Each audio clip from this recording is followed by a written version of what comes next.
was Friday night. It was raining. It was like a little bit misty raining. And this girl wants to go out and smoke. So she tells the other girls after the meal, I was with them for Shabbos. And after the meal, she says, who wants to come out with me to smoke? Which is totally, they smoke. Okay, outside the building. So no one wants to go with her because it's raining and you can't be under the eaves. You got to be outside the school. So I said, I'll come. This is the first time I met them, the first trip I made of the year. I said, I'll come. And she was like totally freaked out and embarrassed. This girl, the dean, the rabbi, is going to come out and sit with me outside the building in the rain, this misty rain, while she's smoking Friday night. And it's the first time I met her is this Shabbos. I said, no problem. I have no problem at all. I'll come out. And I went out with her, and she smoked 2 or 3 cigarettes nervously while we got to know each other. And I'm not smoking. I didn't tell her to smoke. I'm doing nothing wrong.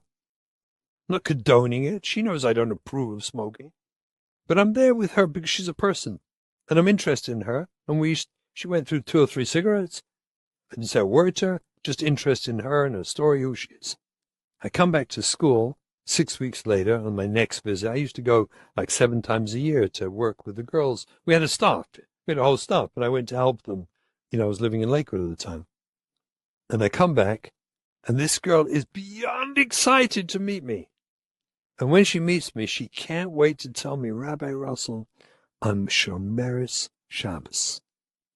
Again. And I said, wow, that's amazing. I'm so proud of you. And she said, and it's because of you. And I said, we never discussed Shabbos. We never discussed anything about Torah mitzvahs, nothing. And she burst out crying and tells me what it felt like to stand outside when I stood with her. She began crying. It was so special. And she burst out crying and told me what it felt like, the attachment. You understand the attachment, the connection, someone who represented the Orthodox Jewish religious world. And I stood with her because I cared about her and her growth and her development and didn't prioritize the cigarettes and Shabbos. I prioritized her.